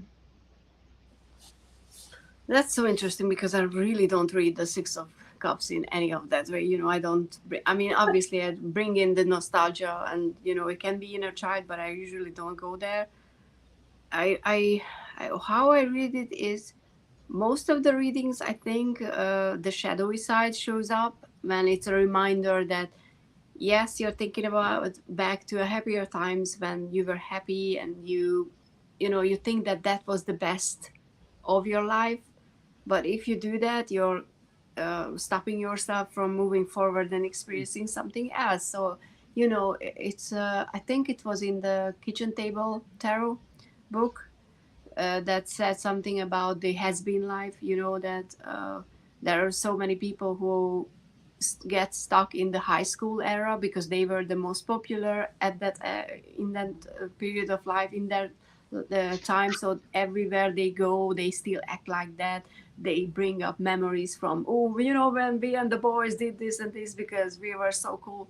Because even though they kind of don't want to see or don't want to acknowledge that other people moved on, they have children on their own now. They don't think about what they did in high school because they are 40 years old now. So I kind of get that, reminder. And I'm gonna a bit ruin this card for you, because with the Six of Cups, yes, there's a dog, and the dude is kind of thinking about a tiny dog and a tiny person, and they kind of dressed similarly. So I would say that this child is the younger self of this person. But because if this guy is kind of old, I don't think that this dog lived, could have lived that long as this guy. So this is another dog. This is a puppy that this person had when he was young. So there could be an element of don't judge your current partner, because the dog can be a partner based on how much love you had to an idealistic version of someone in the past. So if it's a relationship, don't measure your new partner against an old one that is your ex for a reason, because sometimes people forget that. So that could be Mm. there. And why I love the D&D card is that there is this element of sharing your knowledge with children. And what we see usually, or how I thought about this card usually, was having a direct connection to the children. But D&D has a child reading a book, and it kind of gives me a feeling of two things. First, it can be a reminder to be that child again who were able to, imagine that there are dragons and wizards out there, and, knights, and all those adventures were real, because sometimes we need that. Sometimes we need that innocent, childlike joy to enter our life, because that's what's gonna, make you passionate and excited to do something. But it can be also like the wonderful tool of storytelling. You can share your knowledge and your experiences with other people through making videos on YouTube about tarot cards and how you read them, writing books, or making songs, or creating art. So, even if you don't have children in your life directly, because, you don't have, because for whatever reason, it doesn't mean that your knowledge should die with you. There is a chance, and there's a way to share what you know, which I think is really important, because there was a guy who died, I think, died last year, the beginning of last year, and he was selling homemade creams that he made out of um, what's the word, plants and herbs. And it was a really effective cream. It was wonderful, and it wasn't like official made. He was making it in small batches because he had a very special recipe. And because we talked a few times when I bought some from him, he told me that his relationship with his family wasn't really good, because I asked him about if he shared his knowledge with someone about the creams, and he was like, no, because there were some things. And then he died, and Mm. the family stopped making these creams, which means he didn't share the recipe, and that knowledge that he had is gone now. And that's just makes me sad, on beyond the fact that I lost something that was very useful for me, but just the idea that there's a disconnect between generations these days. We don't learn from our elders, because most of them doesn't have anything to teach. That's true. I'm not going to say not, but there are some who know so much. But because I don't know, maybe it's because social media, or it's not cool to listen to elders anymore, I don't know, we miss out on so much thing, and it's gonna disappear. So it's kind of like, if you have anything to share it while you can, because you just never know. I stopped. I'm gonna. This was my TED talk. About generations. Tarot just said she said something that Yeah. went with what you said, Orsi, which is, escapism is not always a bad thing. If it doesn't take over your life, but escaping from reality once in a while, I think can be healthy, can be beneficial. Sometimes that's the only tool that will help you survive. So, Right. Yeah. Okay. Should we move on to the swords? Yes. So we have the 6 of swords here, and it's in, I guess, most decks that I have, there's a boat involved. And, to me, this always reminds me of crossing over the river Styx. You have to pass that boundary to get to the underworld, to start doing the real work, to get to the other side, to have this shift in perception.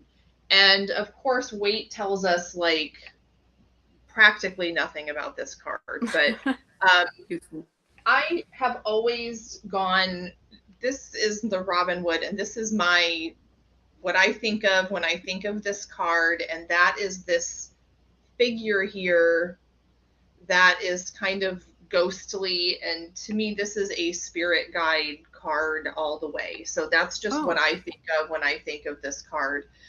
There's someone propelling this boat, and you see like the people here, the child and the woman, maybe it's a woman, who don't really look all that enthused. Maybe there's been something difficult, but we have they're heading toward calmer water, and there is some sort of shift in reality or in the perception here. And most of the cards that I have are some version of this. So this to me is just a card about not going it alone, you know, moving toward something else, moving toward maybe something that's a little, finally getting past that Five of Swords and moving towards something more calm. And in the card, especially in the Robin Wood card, you can see in the distance, there's this little cave and there's a light inside of it. And so we don't know what it is, but there's something there that we can head to.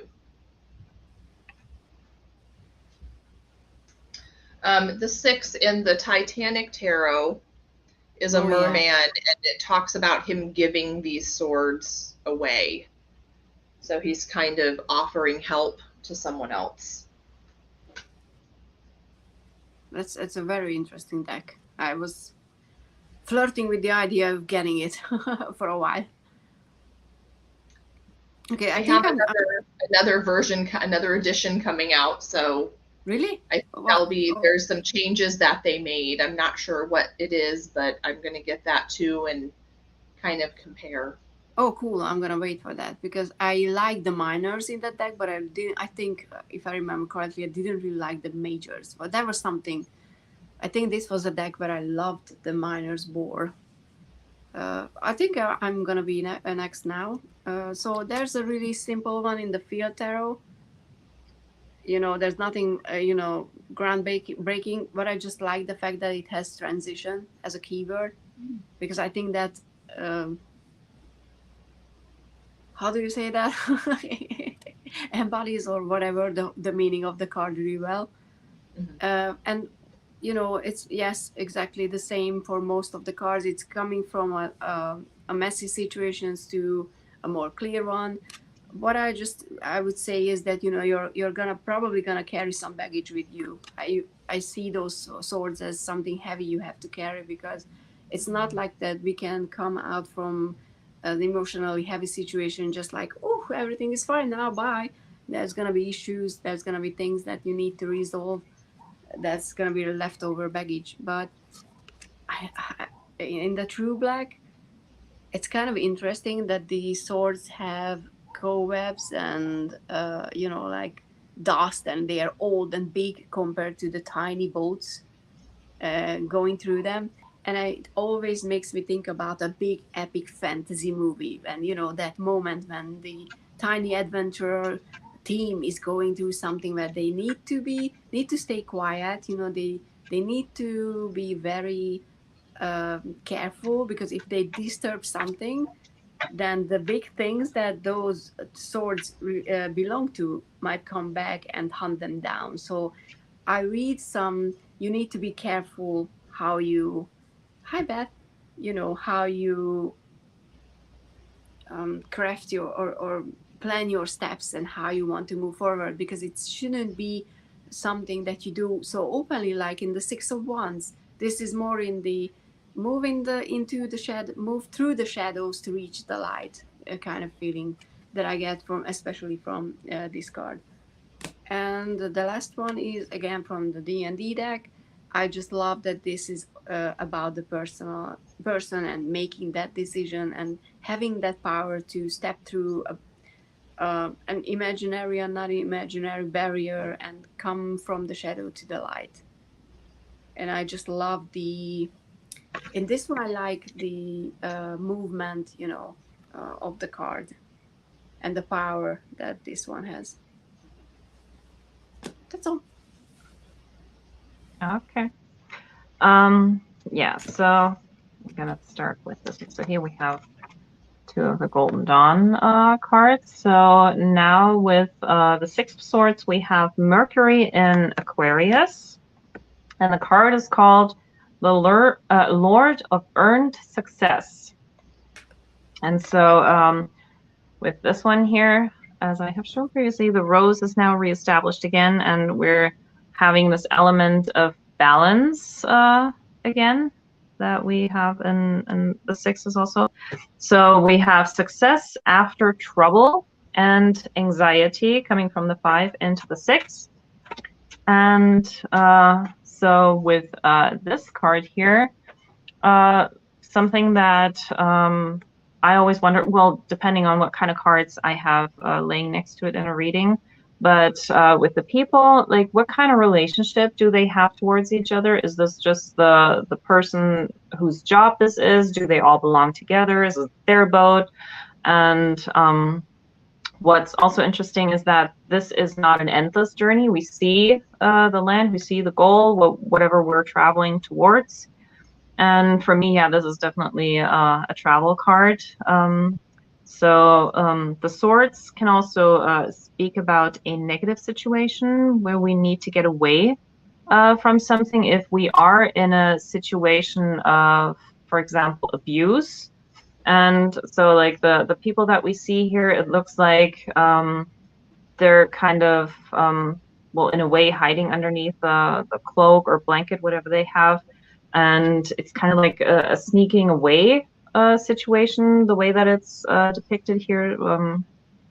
So it's also like the shoulders are hanging, so it looks kind of sad. It's not like, yeah, we're going on a journey. It's more like, oh my God, I'm so glad to get away from this in a way. And so this to me also talks about like if someone is in a situation that's not good for them, it's good to get out. It's not easy, but it's good, especially since the swords are talking about the thoughts and everything. So for the mental health, it's good to get out if it's not serving you anymore. And yeah, it comes with a sense of sadness in a way, and journeys in whatever kind of way are complicated. And at the end of it, when we get to the other side of the shore, there is this possibility for growth. And so some other cards that I have, like in the Pagan Tarot, here you actually see what they're getting away from. So there is this element of, well, whatever we had before, it's getting destroyed now, so we have to move away from it. What I find interesting in this one, in the Ludi Lescott, he's standing on the pier, he has all his swords with him, and there's the ship, and it kind of looks like he missed his opportunity to go. So this is giving me an element of, so don't miss that perfect moment of when you have to go, and otherwise you might have this feeling of being left behind, missing out on something. But even in difficult situations, like with this one in the New Mythic Tarot, like this guy is facing it head on. It's a bit rough waters here. On the other side, we have the calm waters, and he's moving towards this island there, and it's like, yeah, bring it on. So this is my moment to learn something, to grow from this. So I'm facing it head on. Like, I know it's going to be difficult, but bring it. And in the this is very much me right now, because I'm about to travel, and this is actually my card of the month for my year ahead reading. So all the lightning and thunder and like the water is really not calm. So that's kind of how I feel right now, because my first flight has been canceled. So we'll see what else comes up. Why should it ever be easy? But the swords, they're all put into these logs here. They're not moving anywhere. So there's still this element of calm. So I just have to, in the midst of all of the storm, if I just keep calm, if I keep my cool, I can make it through that. So it's up to me how I actually move through that thing. And that's the swords that I have. So with the swords is fear. So mental, maybe, I believe, is that your throat chakra that is blue? I'm curious. I'm asking because Yes. in the, okay, Yeah, so yes. in the psychic tarot, he's moving on from the chaos or leaving that shit behind. And then this one is kind of like almost like organized chaos. And she's still traveling with it. But so I can see, I noticed that myself, the boat, because it looks like maybe he might be on a boat. But definitely in the light seers, she's on a boat. So I could definitely see travel with this card. But I also see, you know, rationalizing your thought and then, you know, moving forward from that. And then in the Wormwood, the corrupted tarot, it's almost like she just can't get away from it. It's almost like it's enveloping her, you know. So there's depression, unorganized thoughts. So, and that's really all I got for that. Just a few cards. Yeah, that last one seems like not very willing to move away from the situation that's causing so much strife. Yeah, like for me that's a bit too much. 8 of Swords. Maybe, yeah, That card kind of. gives me too close. You know. It gives me a bit of the like Snow White in the coffin kind of thing, just waiting for that moment. Yeah. That I have that or a similar one in the Mermaid Tarot. I don't know which card it is, but there is one where there's a person who's like lying there in frozen and the little mermaids are around it. And it's the swords, but I can't remember if it's, maybe there's an 8. I don't know, but I'm gonna check it later because there's a symmetry with this card, which is interesting. Yeah, that one reminds me kind of the 4, but just because she's resting, but maybe she's not resting. Maybe she's waiting for someone else to do this for her, and really she's got to have enough trust to do this herself. Yeah, she's got lots of tears coming out of her eyes. Yeah, she's stressed. It's pretty though. I mean, you know, in a sad way. Yeah. Yeah, Beth said that. This one. That there's a connection between the 6 of Swords and the 8 of Cups.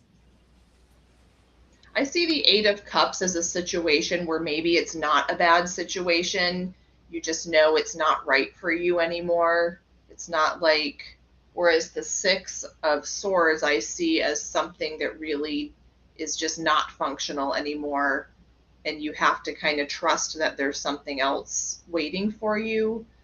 Whereas the 8 is a definite, I think it's definitely harder for the 8 of Cups to walk away from a situation that might still be working because they know that it's like adulting, you know, I know this isn't the best for me right now, and so I gotta go. Can you see that? That's that golden foil tarot. And blingy. It's kind of like what you said. It's kind of like he's moving away, but look at that horizon. That's the devil. It's in the bling. Yeah, it could be. I just thought that was cool. You said that. Yep. Okay, the Pentacles. 6 of Pentacles. Here's the Radiant Wise Spirit. Now, I think of this card definitely as giving and generosity, but this person's not a sucker. So they are definitely intentional with their giving, both of their money, their time, their energy. And we see in the left hand the scales, which kind of make me think of the Justice card. But this is in the left hand, and on the left you see someone in blue, which is more emotions. So maybe in the past they were led by their emotions, but now they're giving to someone in yellow, which represents the intellect, with their right hand. So maybe now they have, their giving is more intentional. They've thought it through, and they know exactly how much they're giving and to who and why. So when I see this card, I definitely think, first of all, you have to be willing to ask for help. You can't assume that people know how to help you or know what you need, but also that you have to be careful where you put your energy. And you can't just give everything away willy-nilly. You have to really use good judgment and know yourself. And again, it goes back to making a choice, which is a theme in the sixes. And kind of choosing what's going to make you feel good and what you want to support and what you want to help grow. So this person is choosing who they think is the most deserving of that energy. The Titanic, it's hard to see in the background, but there's a mermaid, and she has a bag of coins, and she's giving people the coins. Also, in the Mott Tarot, this is more of just having a gift that you can share with someone else, and that gifts come in all shapes and sizes, and everyone has something that they can give and share with other people. And so this girl, I like the little girl because she has a lot of potential. So she's receiving a gift, but she's also capable of, you know, having her own gifts and sharing those with others. Okay, I'm done. Who's next? You don't want to go next? No, I can be. I just don't want to be like, oh, I'm next, but I can be. Okay. Okay, so yeah, when the Six of Coins or Pentacles comes up, my first question is, do you have a problem with being generous, you know, with giving, or do you have a problem with accepting? Because some people have a really big and hard time to accept if someone else is trying to be generous to them. So that's for me already, you know, like in a reading, I always ask because turns out it's not accepting help and other people's generosity can be a problem for some people. For me, life, you know, took care of that lesson. I learned that, you know, I have to. But what you said about, you know, choosing who you give your energy, time, resources, whatever to, this is from the D&D, and I kind of like the dude because yes, he's throwing the money on the table and he's like, come in and, you know, enjoy the feast that I'm preparing for you. I kind of thinking about he's the owner of the inn, and as an owner of a business, he needs to be smart about, you know, not giving away all the money, because then he's gonna lack and he won't be able to sustain a profit where he can be generous continuously. So even though maybe you run into a situation where it's really, really tempting to just give everything you have to the other person because that other person is going through something really hard and you just want to help, you have to be smart about how much you will give, because if you give everything to that person, then you're going to be the one who will be in need, and that's going to be an imbalance again. But also because we have the devil is in the details as well in these cards, and we live in the world that we're living in, sometimes you have to check if someone who says that they went through some hardship, if they actually, you know, went through that hardship, because there are people, there are scammers, there are liars who want to take advantage of your generosity. So you, to a certain extent, you have to be careful about, you know, who you give your money to. And when it comes to just giving money to people on the street, for example, I go with what my mother told me, is that I'm gonna give them that a change that I have on me, that I always carry for that reason, because that's not it's not a big enough money to be a problem for me, but it's about them. It's their choice. If it's a real person who needs help, or if they are lying, it's not my karma. It's their karma to be whoever they are. My karma is to be as generous as I can. So even though I say that you need to be careful, I mean it more in the bigger scheme. Because if someone else steps up to you and they are like, oh, okay, I don't have that much money, I need to blah blah blah, or I'm just hungry and I need help, then I'm gonna buy you something then.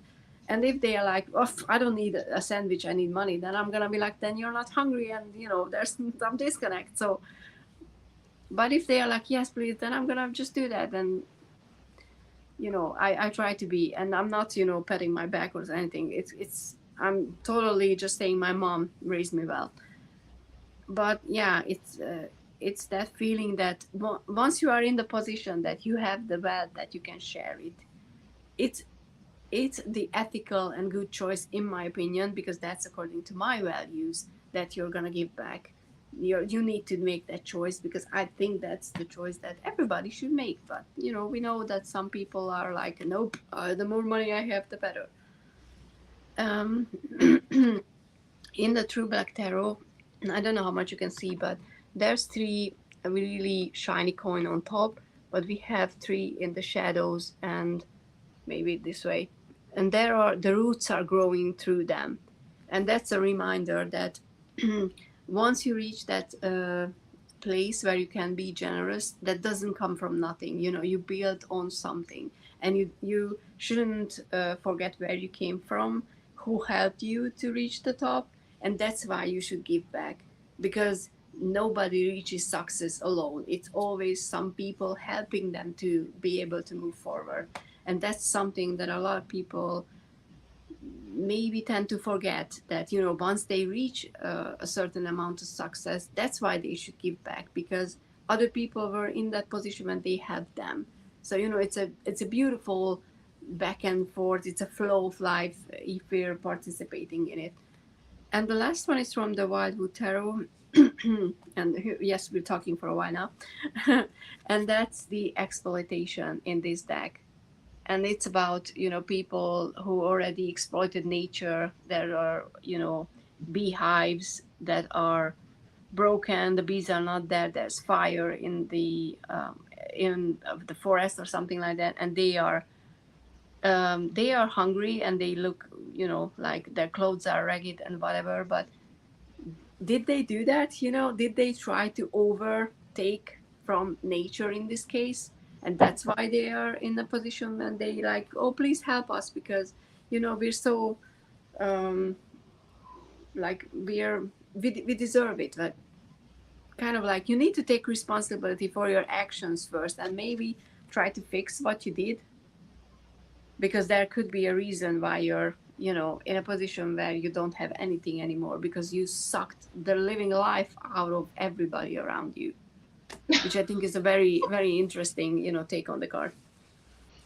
And they are not even vampires. That's in the haunted house or whatever the deck is. And that's all.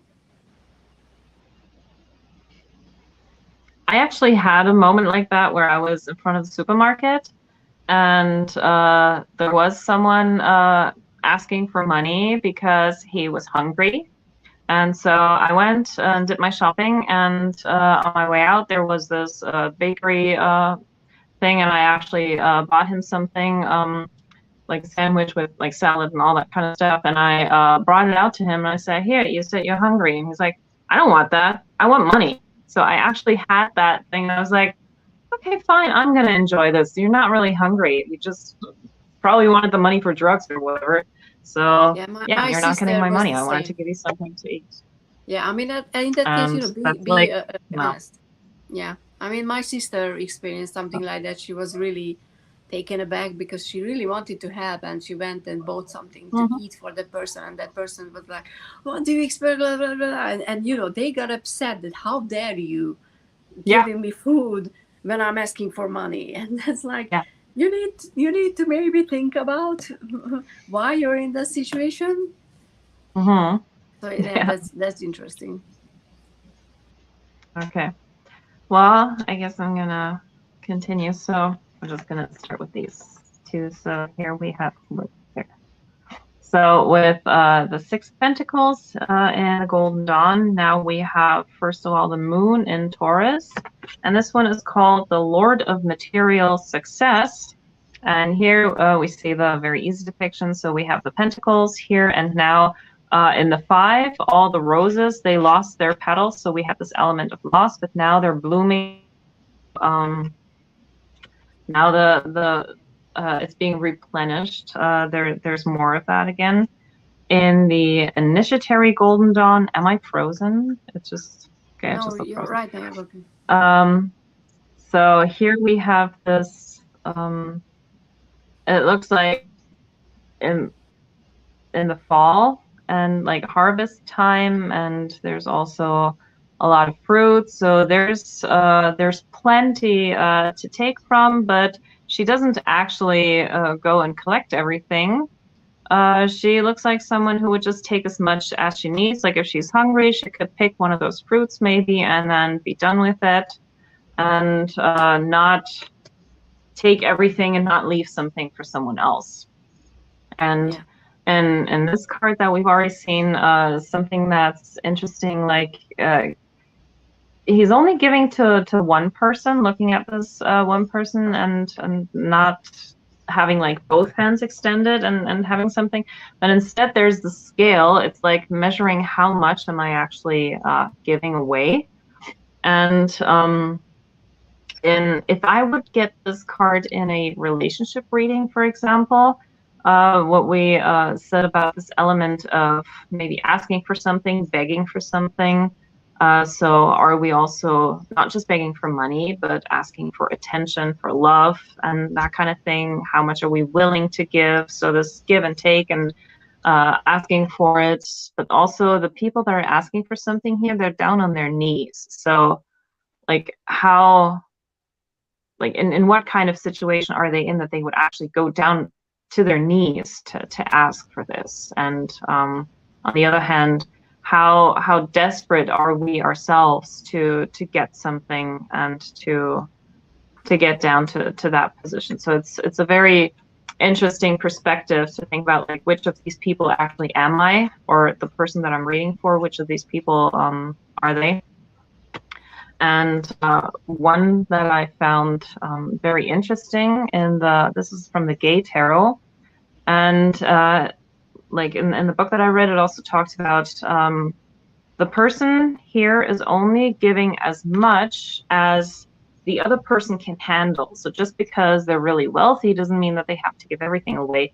And here in this depiction at the bank, the person's probably asking for a loan, and the bank has a lot of money. They could probably give way more than this person is asking for.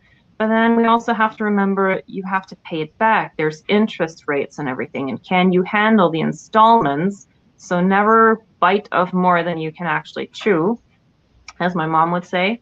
So that's a very interesting element in all of this. Or even in the workplace.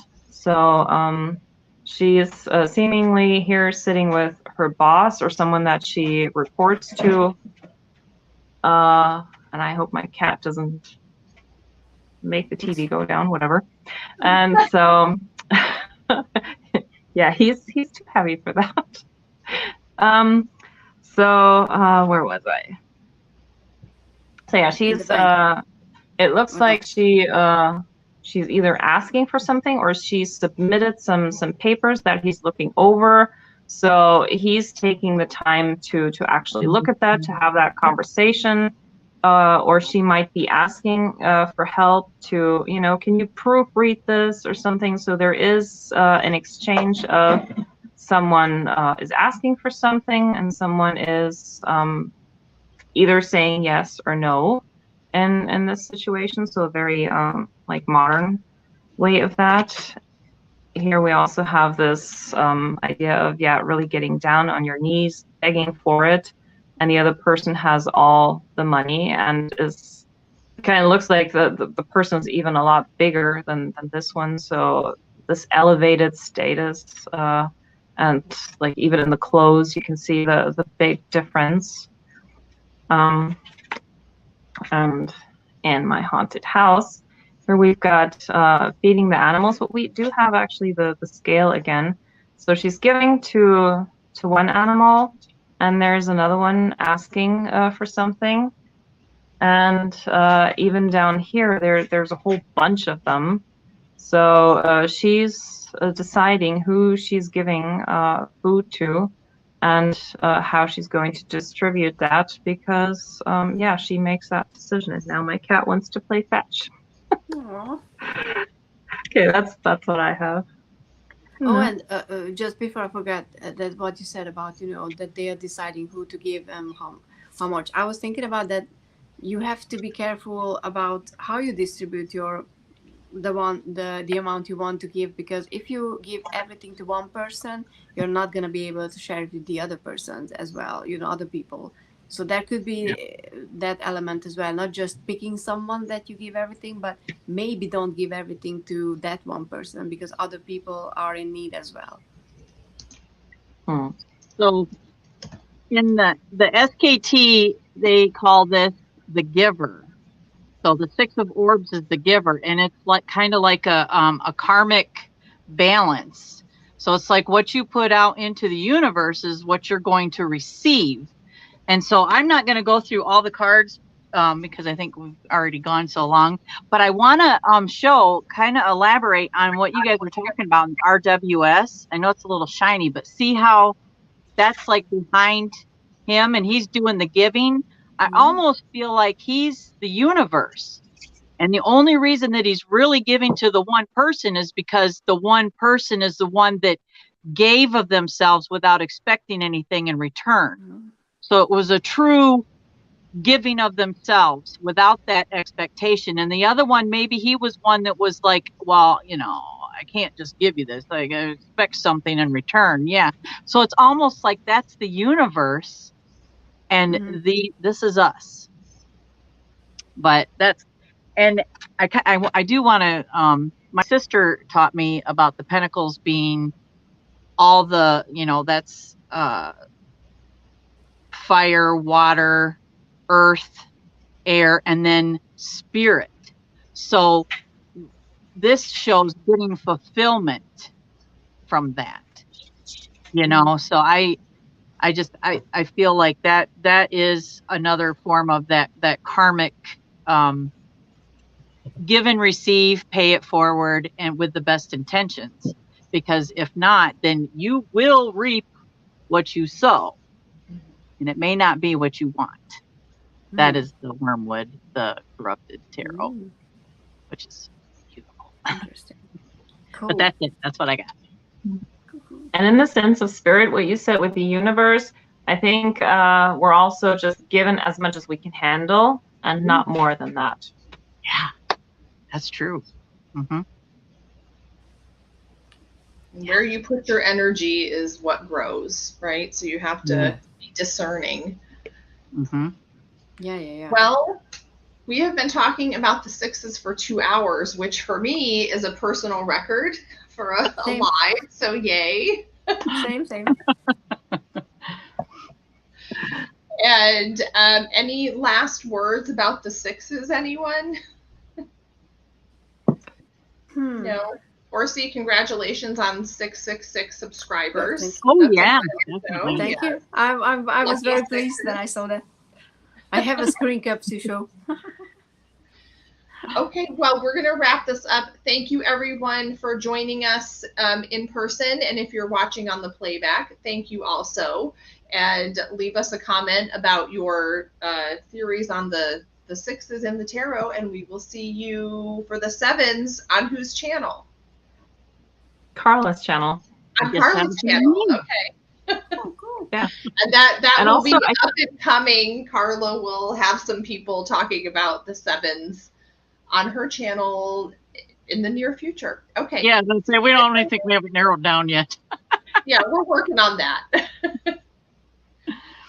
Bye. I'll be watching for sure.